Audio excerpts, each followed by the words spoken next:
faço esta fala, senhora presidenta, sobre uma PEC que apresentei, que trata da formação de uma Assembleia Revisional sobre o sistema político, partidário e eleitoral brasileiro. Senhora presidenta, como todos já sabem, apresentei proposta de emenda à Constituição com o objetivo da formação de uma Assembleia Revisional no intuito de reformar o sistema político, partidário e eleitoral brasileiro. O que diz a PEC, senhora presidenta? Acrescenta dispositivos ao ato das disposições condicionais transitórias para dispor sobre a eleição de representantes do povo para participar de uma Assembleia Revisional para dispor exclusivamente sobre a reforma política, eleitoral e partidária e da outras providências. As mesas da Câmara e do Senado, nos termos do parágrafo 3º do artigo 60 da nossa Constituição, promulgam, uma vez aprovado, naturalmente, a seguinte emenda ao texto constitucional. Artigo 1º.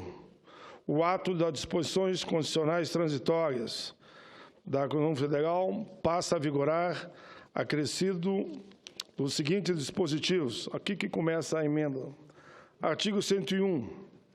No dia 2 de outubro de 2016, junto com o pleito municipal, serão eleitos pelo sistema proporcional, em cada estado e no DF, 129 representantes do povo, para participar da Assembleia Revisional unicameral para tratar exclusivamente da reforma política, eleitoral e partidária.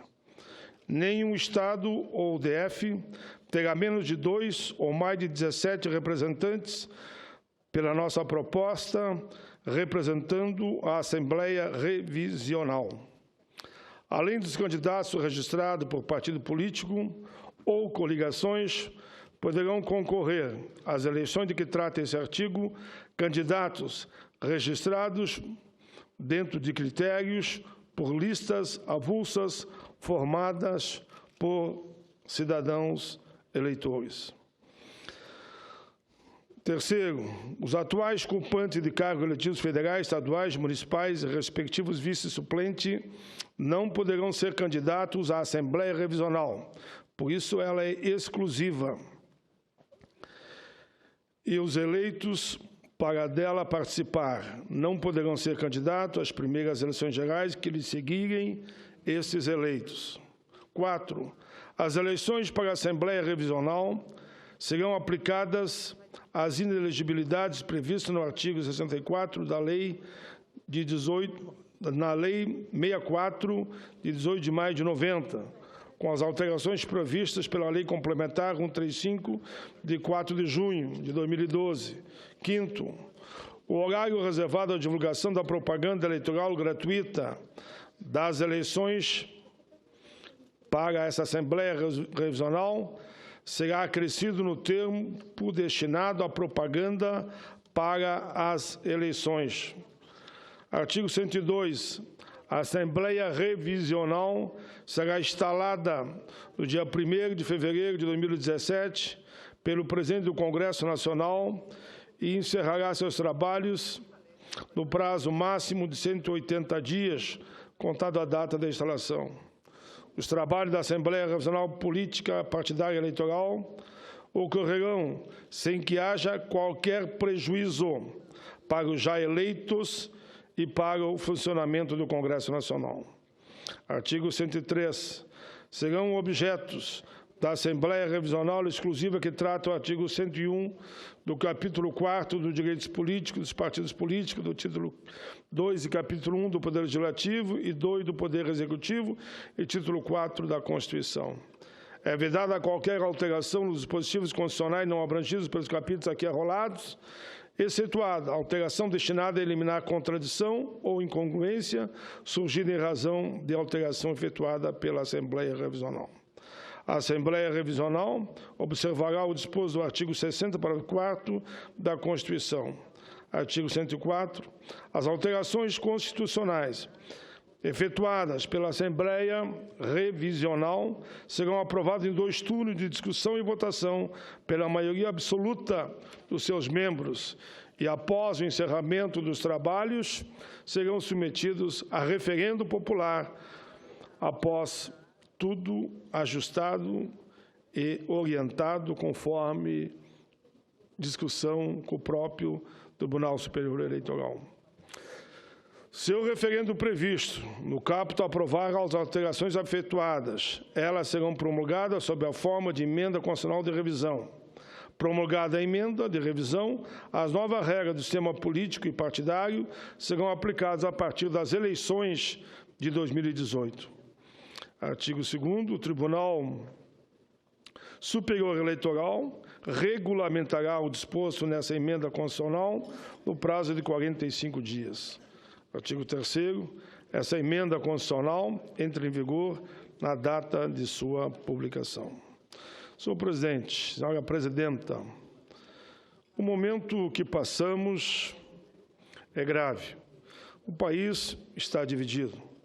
Posições políticas divergentes têm proporcionado um embate entre os brasileiros que vão às ruas em protestos a favor ou contra o atual governo. Os ânimos exaltados, as discussões acaloradas, o furor de choque de ideias e de ponto de vista chega ao máximo.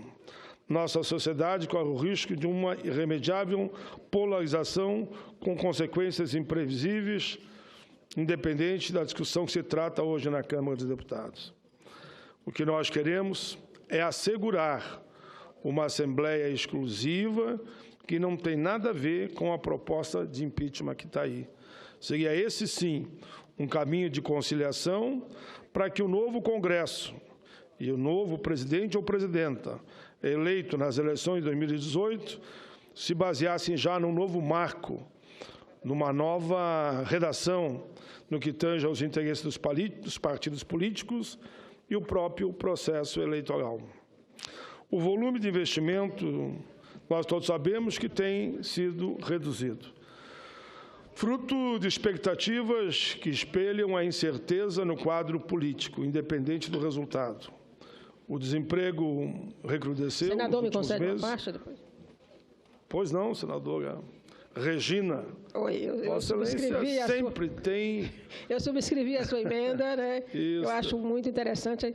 Estava pensando aqui, quem sabe o senhor usa aí do prestígio que a gente percebe que o pessoal tem pelo senhor e consegue um regime de urgência nessa PEC, porque ela é muito importante, acho que para arredondar a questão política, que é o grande problema nesse país, e que as pessoas estão passando a ideia, que inclusive senadores aqui nesta casa dizem toda hora que no dia 22 de abril está tudo resolvido neste país.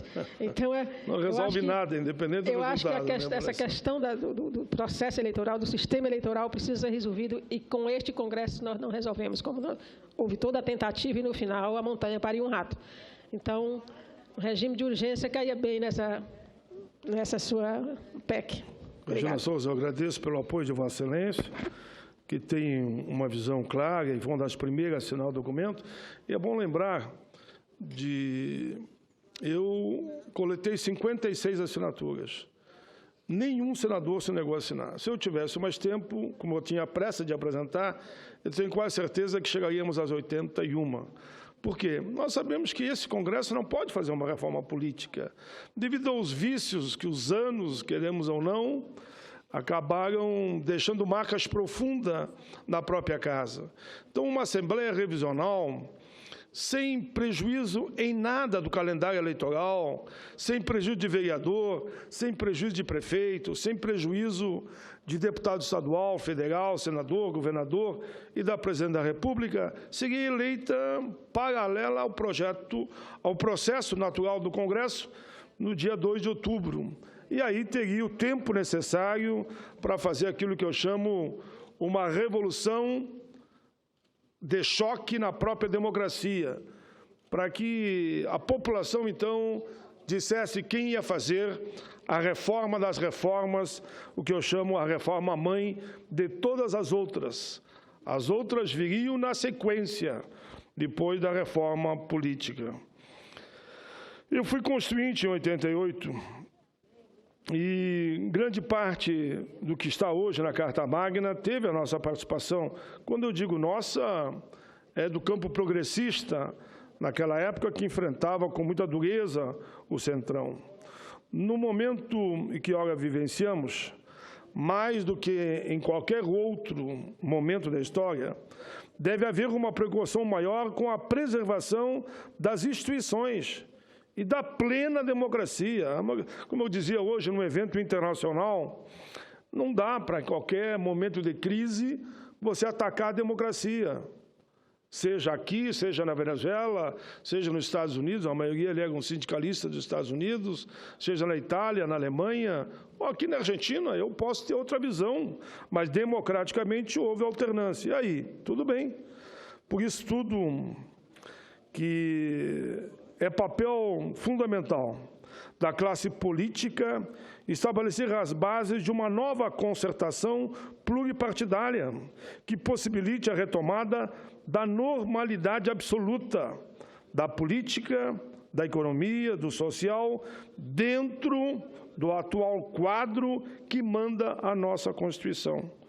Compete a nós, senadores e senadoras, deputados e deputadas, no exercício da arte da boa política, lançar as âncoras de preservação do ambiente democrático e as pontes que possibilitem uma transição pacífica e tranquila e consensual para uma nova etapa da vida nacional, nesse período em que o Congresso funcionará, oxalá, com todo o seu potencial, e, ao mesmo tempo, esse grupo de eleitos pelo povo vai elaborar um novo marco da política partidária e eleitoral. Com esse espírito de conciliação, sem querer tirar o mandato de ninguém e ciente da responsabilidade que a atual conjuntura nos exige, é que viemos submeter à apreciação dos nossos queridos pares essa proposta. Essa proposta de emenda constitucional, que tem por escopo a criação de novos marcos institucionais para o exercício da política em nosso país. A referida proposta prevê a eleição de um grupo de cidadãos para compor uma Assembleia Revisional que será responsável pela elaboração das novas bases de um funcionamento do sistema político eleitoral a partir de 2018. A Assembleia que eu proponho deverá ser formada por brasileiros e brasileiras que não estejam exercendo mandato e que não podem concorrer a cargos eletivos nas eleições subsequentes.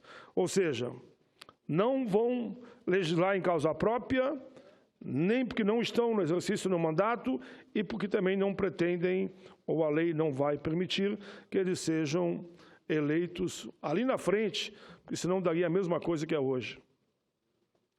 A reforma pretendida estabelecerá as diretrizes de funcionamento inclusive dos partidos e do sistema político, que deverão balizar, a partir de então, todo o processo eleitoral no nosso país.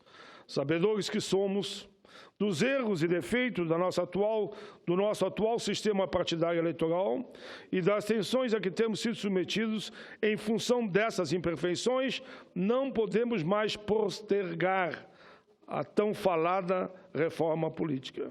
Reforma que deverá ser isenta do imediatismo, porque não precisa ser na corrida, de interesses partidários ou pessoais, visando sim dotar o país de um sistema político eficiente, democrático, que atenda plenamente os anseios da nossa nação.